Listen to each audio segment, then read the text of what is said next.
Louvado seja o nosso Senhor Jesus Cristo, para sempre seja louvado.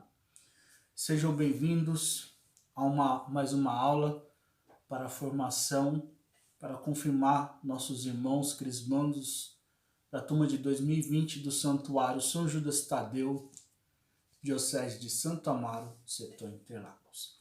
Na aula de hoje, vou estar falando sobre o período interbíblico, ou período intertestamentário, ou como preferem alguns teólogos, o silêncio de Deus. Bom, na última aula eu falei sobre os profetas, né? Foram os homens que a providência de Deus levantou para reconduzi-los ao caminho do Senhor, para vaticinar sobre a vinda do Messias, Jesus Cristo, para repreender o pecado do povo de Israel.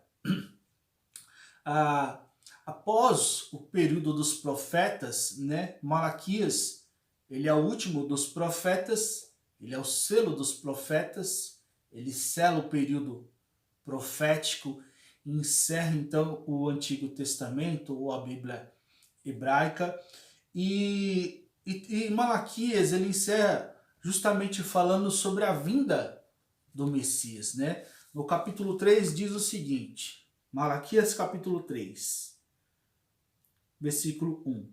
Vou mandar o meu mensageiro para preparar o meu caminho, e imediatamente virá o seu templo. O Senhor que buscais, o anjo da aliança que desejais, Elo que vem, diz o Senhor dos Exércitos. Quem estará seguro no dia de sua vinda? Quem poderá resistir quando ele aparecer? Porque ele é como o fogo do fundidor, como a lixívia dos lavadeiros. Ele se sentará para fundir e purificar a prata. Purificará os filhos de Levi e os refinará, como se refina o ouro e a prata. E então eles serão para o Senhor aqueles que apresentarão as ofertas como convém. E a oblação de Judá e de Jerusalém será agradável ao Senhor, como nos dias antigos, como nos anos passados de outrora.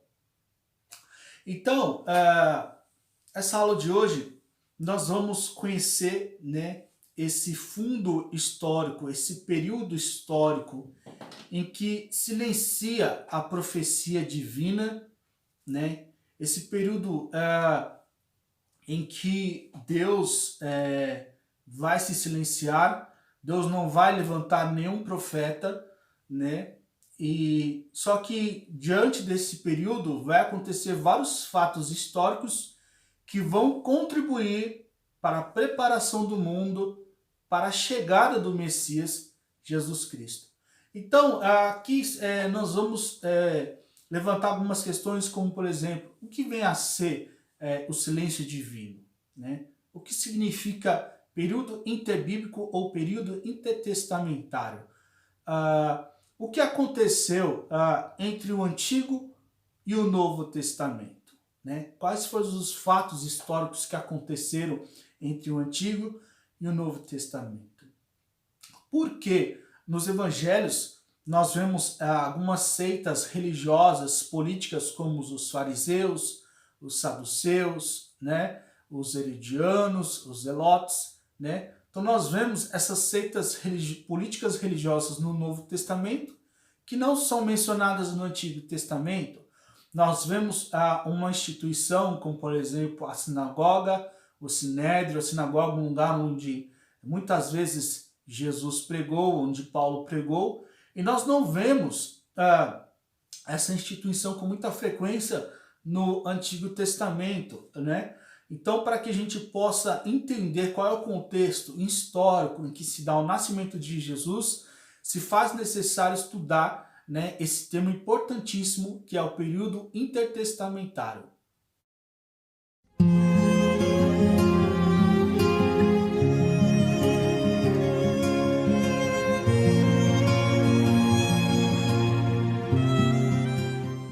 Geralmente, nas Bíblias católicas e protestantes, né, que tem os dois testamentos, o Antigo e o Novo Testamento, Após o livro de Malaquias, nós podemos verificar uma página em branco, como essa aqui. Então, entre o capítulo 3 do profeta Malaquias, que é o último profeta do Antigo Testamento, e o capítulo 1 do Evangelho de Mateus, que é o primeiro livro do Novo Testamento, nós temos uma página em branco. Essa página ela quer justamente simbolizar esse período intertestamentário, e aqui eu já vou explicar o conceito de intertestamentário. Intertestamentário quer dizer entre os dois testamentos, entre o Antigo e o Novo Testamento. Então, aqui nós temos a Bíblia hebraica, né, o Antigo Testamento, que é composto pela Torá, né, e pelos profetas anteriores, posteriores, né, a Bíblia hebraica. E nós temos também a Bíblia grega, ou a Bíblia grega.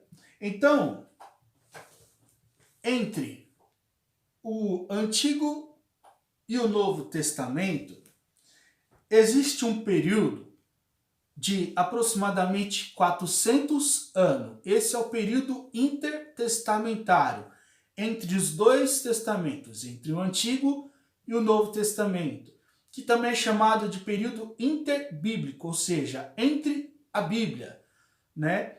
E que também é comumente chamado pelos teólogos como o silêncio de Deus. Por quê?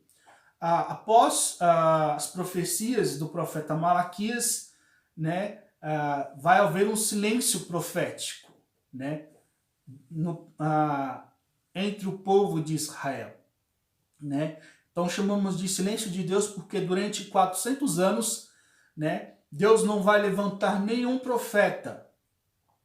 Durante 400 anos a Bíblia não vai ser escrita, né? Ela para de ser escrita em Malaquias e só começa a ser escrita novamente através dos evangelistas após o advento de Jesus Cristo, após o surgimento de Jesus Cristo, né? Então, esse é o período interbíblico, o período intertestamentário ou simplesmente o silêncio de Deus.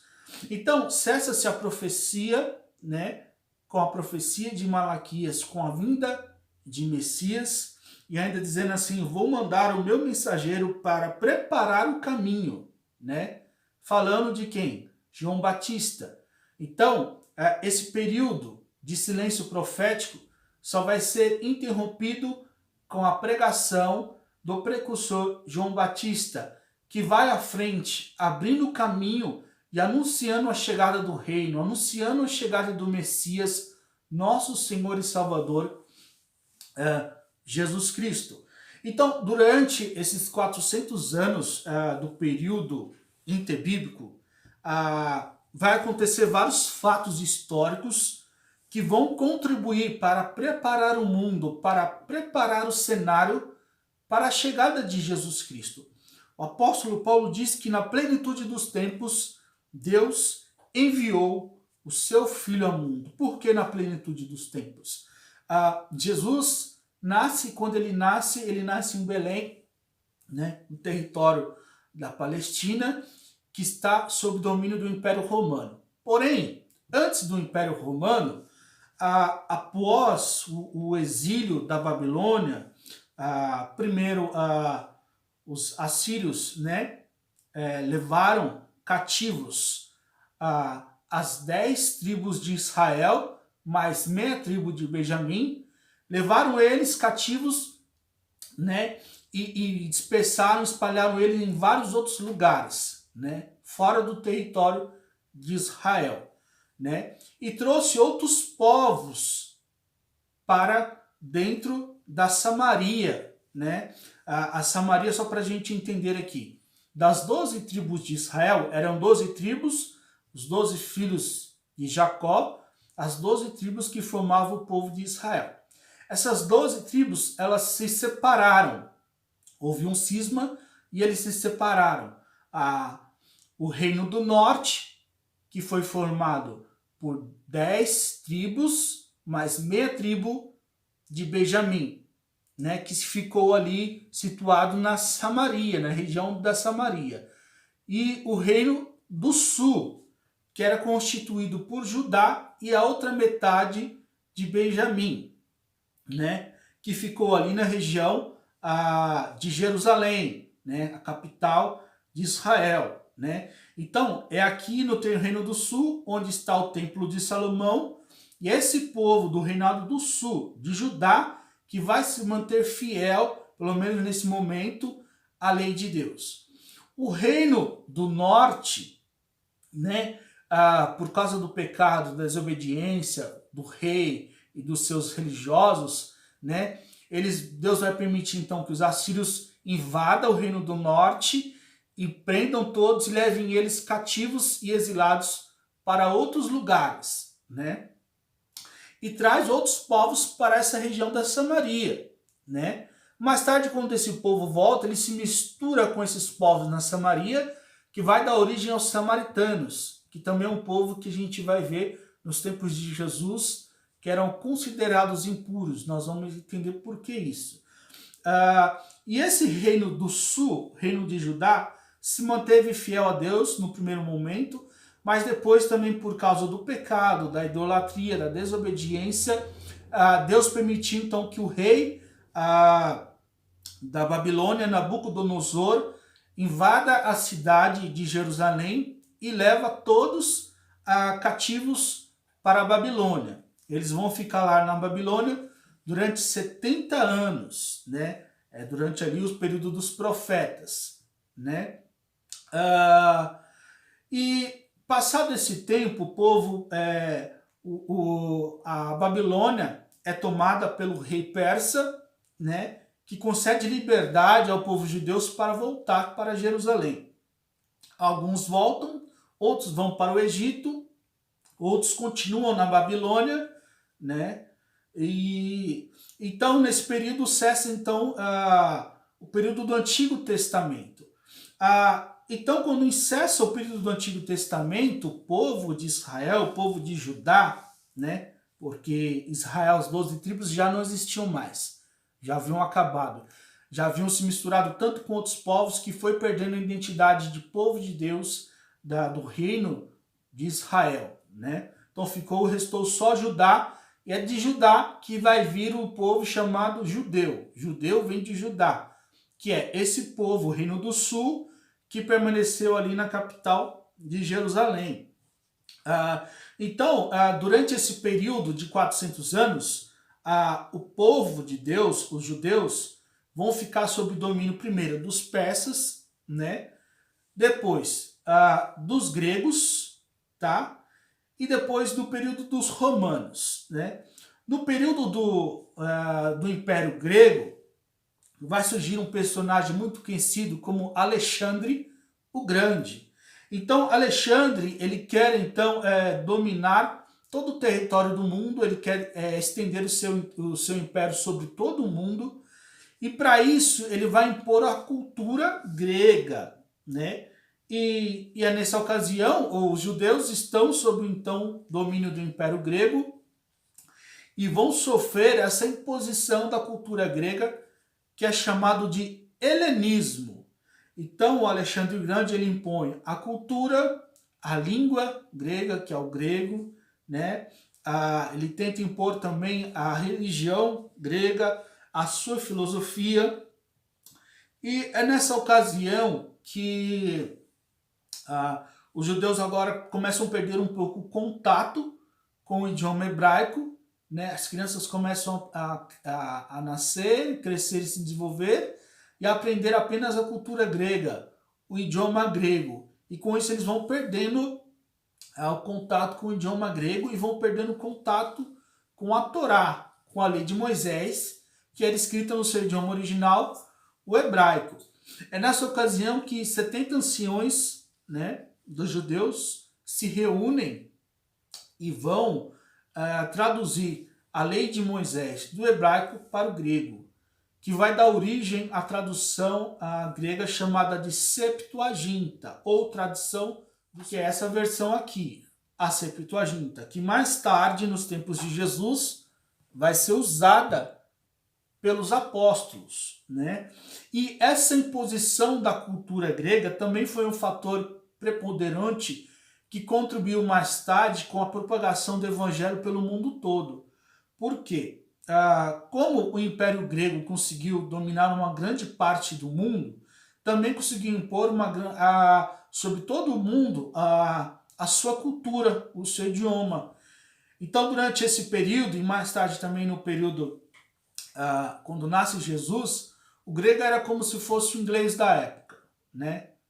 Todos os povos falavam o idioma grego, né? Até mesmo dentro do Império Romano, apesar de que quando Jesus nasce está em vigência o Império Romano, porém a cultura grega ainda era muito forte dentro do Império e o idioma também.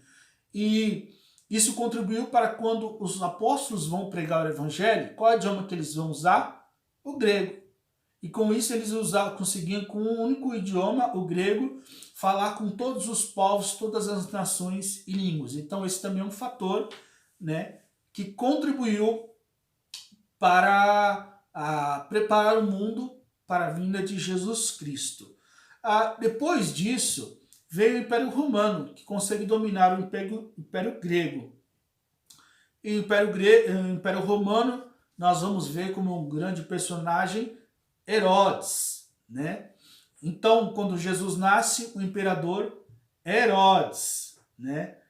E durante esses 400 anos de período intertestamentário, todos os fatores que ocorreram, como por exemplo, quando os judeus voltaram da diáspora, da dispersão, quando eles voltaram do cativeiro babilônico, alguns foram para o Egito, outros foram para a Europa e outros para outros lugares. E com isso, a religião judaica ela acabou se espalhando por vários povos, por vários lugares, né? É por isso que quando nós vemos lá em Atos dos Apóstolos, em Pentecostes, né, que é uma festa tradicional da religião judaica chamada de Shavuot, nós vemos que em Jerusalém, naquela ocasião, havia pessoas de todos os lugares, né? Geograficamente falando também, nesse período interbíblico, intertestamentário, a capital Jerusalém se tornou um polo, um centro, e muitas das estradas, né, que passavam por Jerusalém ligavam muitos outros povos. Então, nos tempos de Jesus, a capital Jerusalém era um lugar muito frequentado, havia um grande fluxo de várias pessoas.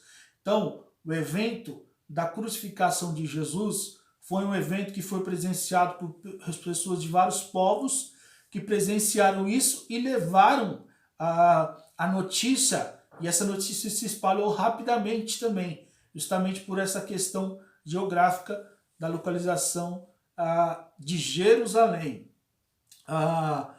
Durante o período do cativeiro babilônico, né, os judeus não estão em Jerusalém, onde estava o templo.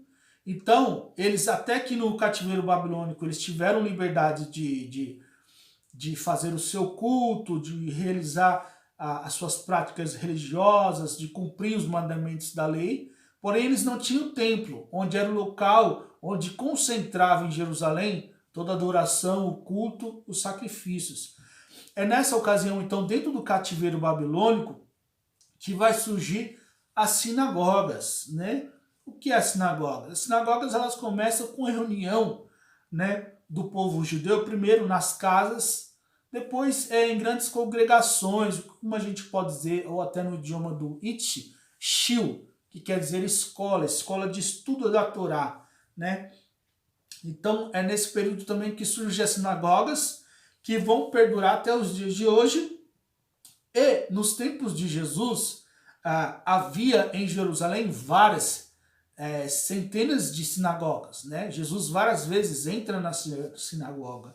O Evangelho testifica que Jesus não pregava como os fariseus, que daqui a pouco eu vou falar das seitas políticas religiosas, mas que Jesus pregava na sinagoga com autoridade. E é também nesses locais onde Paulo começa a sua pregação, né? Então é justamente nesse período que começa a surgir o idioma universal, que vai favorecer a propagação do evangelho. É nesse momento também que vai haver dispersão do povo judeu, que mais tarde vai favorecer também para que os judeus estando em vários lugares, vai permitir então, vai favorecer então que a lei de Deus, o monoteísmo, o Deus de Abraão, de Isaac, de Jacó, rei de Israel, vai ser conhecido por outros povos. É por isso que quando Jesus vem, ele já era esperado das nações, não apenas o exclusivismo judaico. É nesse período interbíblico que vai surgir as instituições, né? Como já havia o Templo de Salomão, primeiro construído por Salomão, depois foi destruído, né? E foi reconstruído o segundo templo por Zorobabel, e mais tarde o terceiro templo por Herodes. No tempo de Jesus era o templo de Herodes, que ainda não estava nem totalmente acabado. É nesse período intertestamentário também que vai surgir então a outra sinagoga, que é a outra instituição, que é a sinagoga, né? E vai surgir também uma terceira instituição chamada de Sinédrio, ou de Sanedrim, no hebraico, né? Que era uma espécie de um tribunal rabínico formado primeiro pelo sumo sacerdote. O que é o sumo sacerdote? Então, entre o povo de Israel, havia a teocracia. O que é a teocracia? É a forma de governo política, social e religiosa que tem por base a lei de Deus. Então, no governo do povo de Israel, era chamado a teocracia, né? Que é uma forma de governo que tem como base a lei de Deus. Então, ela é constituída, o povo de Deus é constituído por Nabi, profetas, Cohen, sacerdotes, e Meleque, rei. Então, é profetas, sacerdotes e reis.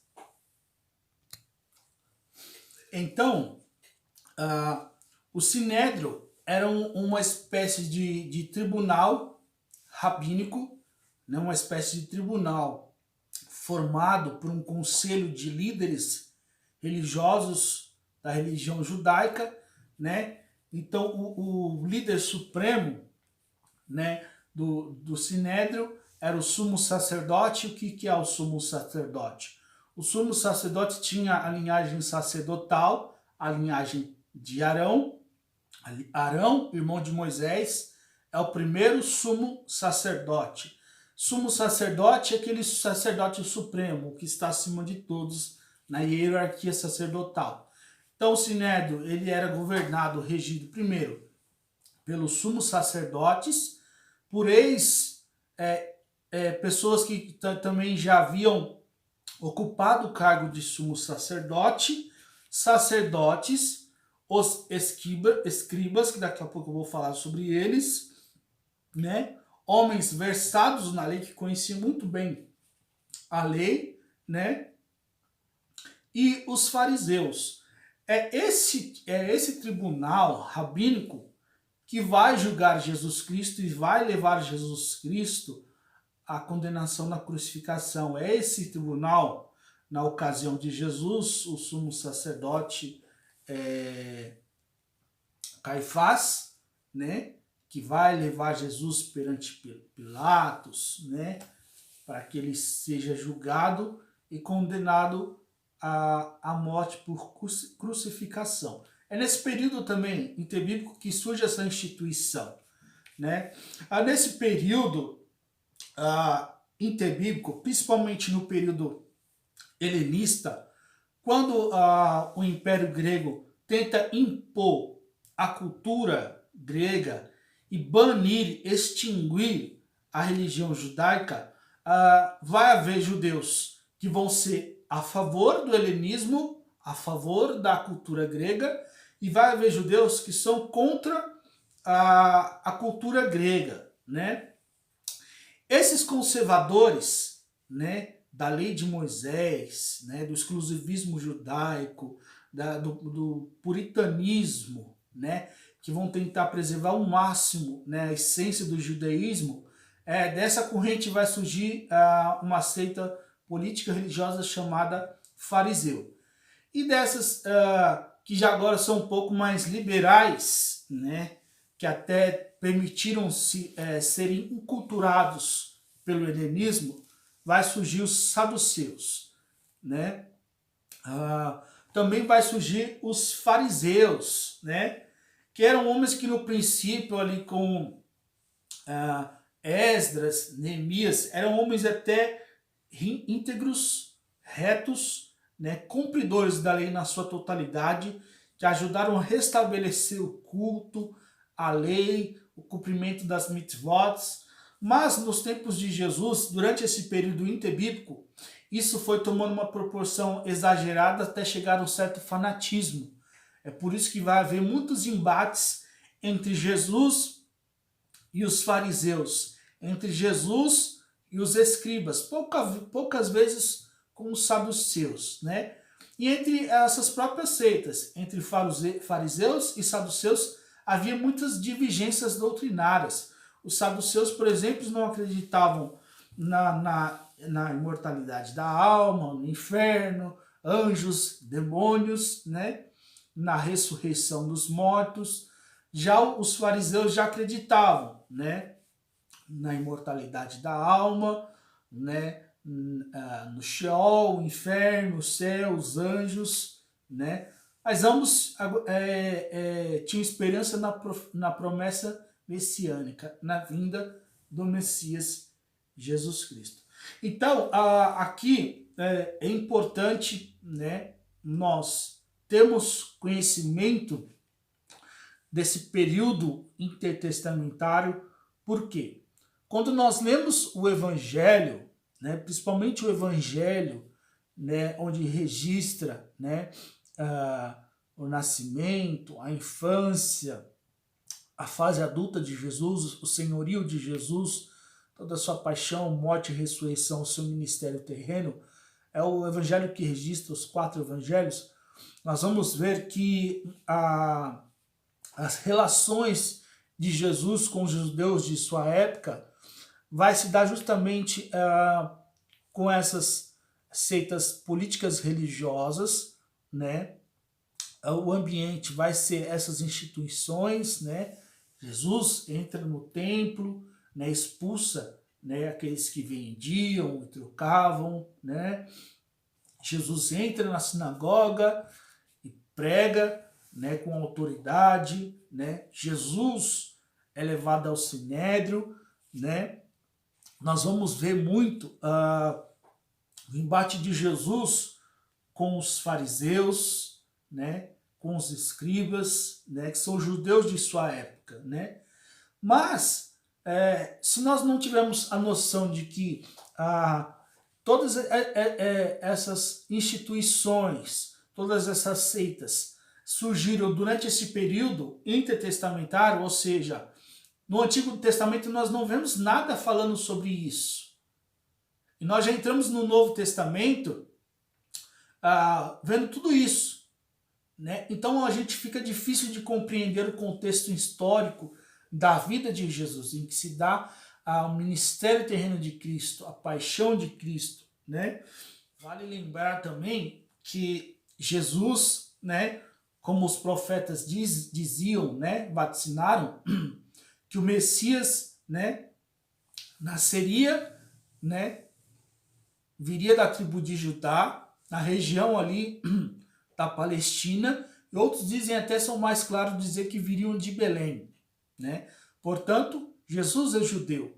Jesus é descendente direto da linhagem de Davi, ou seja, da linhagem da qual Deus prometeu que o trono de Davi seria eterno, que da casa de Davi, da descendência de Davi viria o Salvador. É também importante frisar que nem todos os judeus dos tempos de Jesus foram inimigos de Jesus, né? Nós vemos também até muitos membros do Sinédrio, como dos escribas, como os dos fariseus, que acreditaram em Jesus, como Nicodemos, né, que o evangelho diz que de noite, ele foi de noite se encontrar com Jesus com medo dos fariseus, né? Ele tinha medo de ser repudiado, criticado pelos membros da sua seita por ter ido falar com Jesus. Então à noite ele vai falar com Jesus, Nicodemos, né? E não vai só, vai mais algumas pessoas com ele. Vemos também José de Arimateia, que junto com Nicodemos, né, transgrediram o Shabat Gadol, que era as vésperas, né, da festa de Páscoa, né? Aquela sexta-feira em que Jesus foi crucificado, era a sexta-feira que abria o Shabat Gadol. Gadol quer dizer o grande sábado, que era o sábado, às vésperas do 14 de Nissan, do dia de se molar o sacrifício pascual. Então eles acreditaram tanto em Jesus que transgrediram o sábado, tocaram em um corpo, que na lei de Moisés, quem tocava em um morto naquela ocasião ficaria impuro e não poderia celebrar a Páscoa. Então tudo isso eles fizeram pela fé em Jesus, por crer, por reconhecer que Jesus era o Messias. Que naquele exato momento, quando Jesus, no alto do Calvário, estava sendo crucificado, estava sendo sacrificado pelos nossos pecados, naquele exato momento, né, naquela sexta-feira da paixão, era exatamente o momento em que se devia imolar o cordeiro pascal. Então aqui no alto do Calvário Jesus está sendo crucificado. No mesmo momento lá no templo, no Monte Moriá, que também é uma montanha na mesma região, tá? É um conjunto de montanhas ali em Sião. Então no Monte Moriá, os sumos sacerdotes estão sacrificando o cordeiro da Páscoa. No Monte Calvário, Jesus está sendo sacrificado para remir os nossos pecados. E Nicodemos percebeu, ele reconheceu que Jesus era o Mashiach, era o Salvador, que ele havia chegado. E que aquele sacrifício que estava sendo realizado ali no Beit Mikdash, que era o templo de Salomão, era apenas sombra figura desse verdadeiro e derradeiro sacrifício de Jesus Cristo. Então, na verdade, ele estava celebrando a verdadeira Páscoa, né?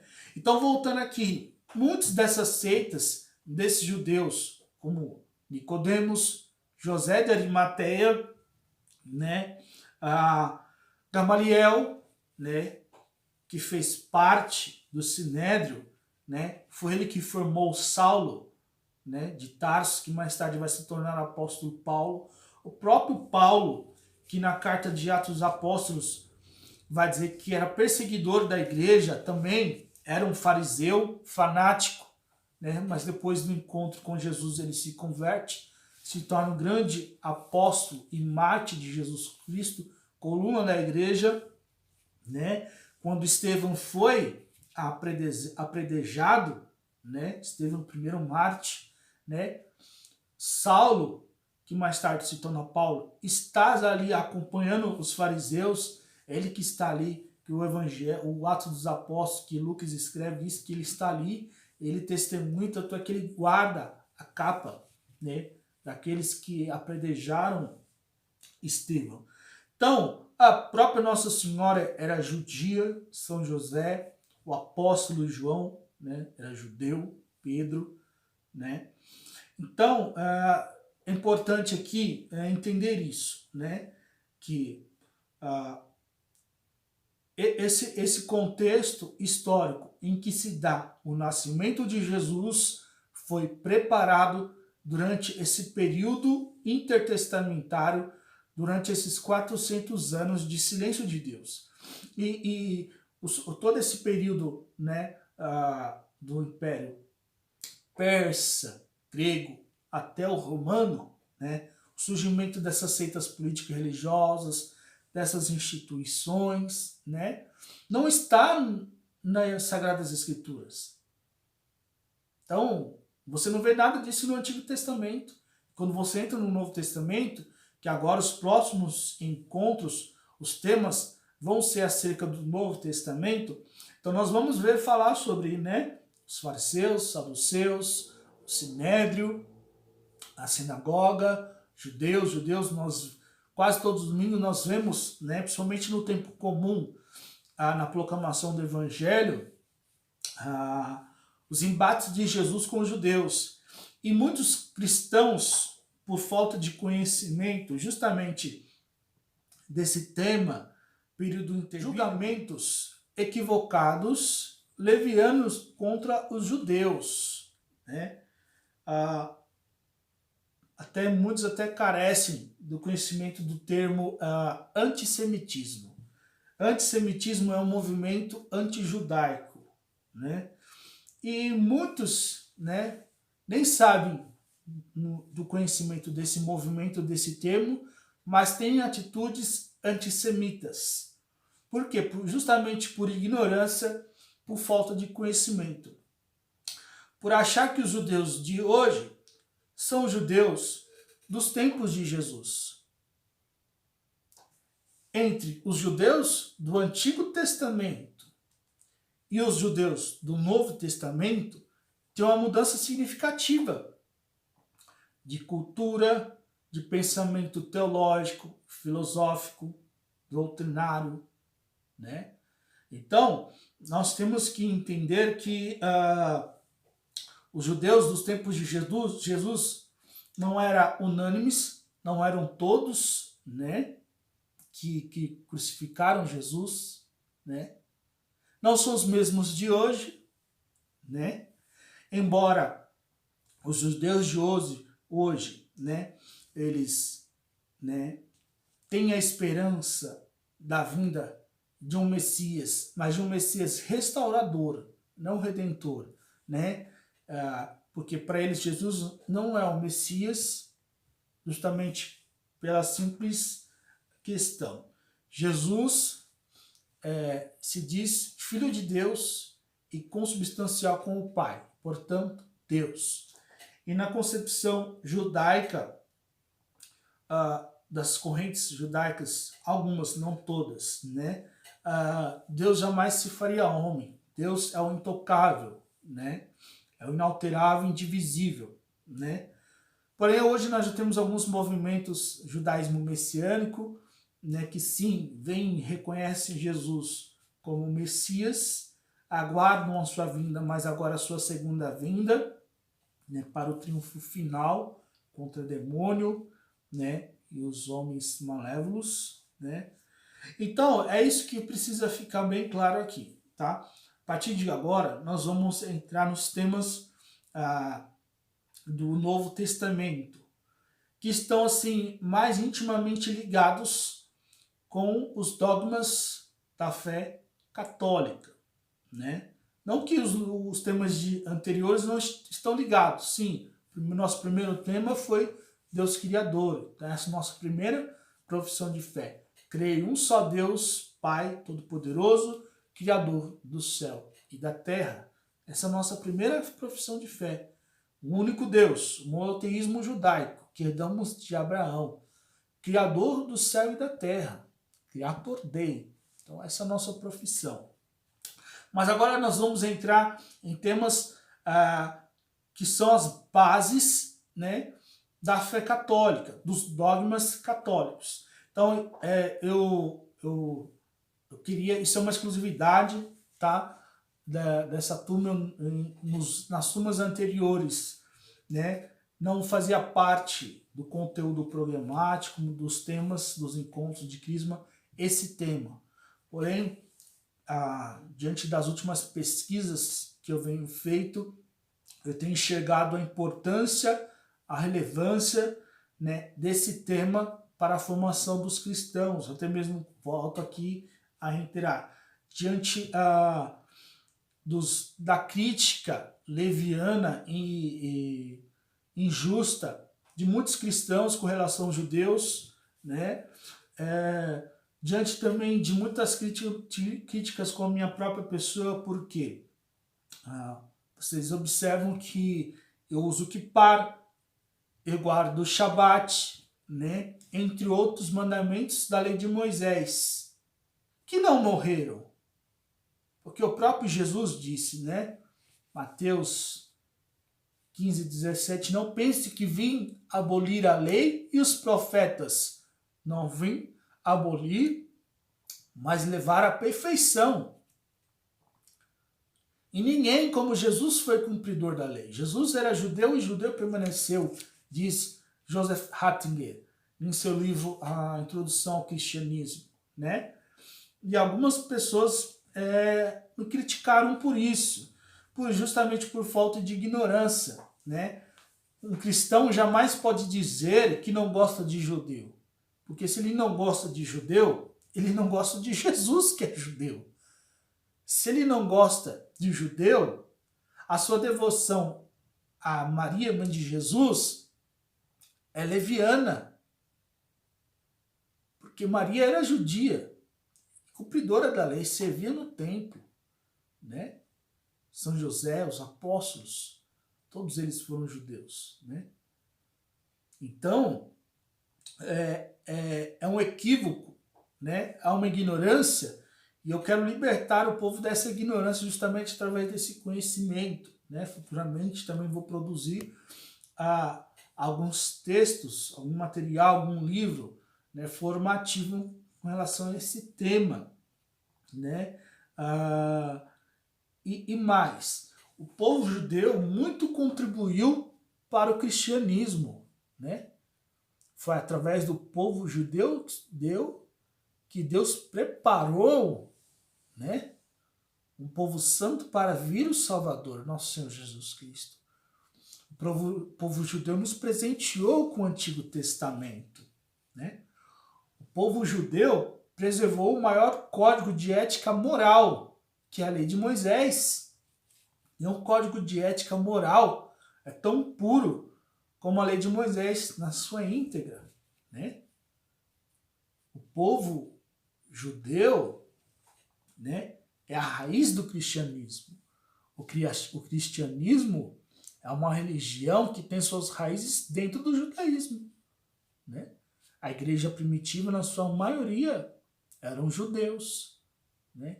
Os judeus começam a se reunir onde? Justamente nas sinagogas. Então, para que a gente possa agora entrar nos próximos temas com a mente mais clara, mais esclarecido, mas por dentro do contexto histórico, quando eu citar sinédrio, sinagoga, templo, fariseu, escriba, saduceu, vocês vão poder se situar e entender o que eu estou falando. Então, muito obrigado pela sua atenção. Vamos continuar crescendo na graça e no conhecimento de nosso Senhor Jesus Cristo. Não esqueça de curtir, compartilhar e se inscrever para que você seja notificado quando houver publicação de novos vídeos. Louvado seja o nosso Senhor Jesus Cristo.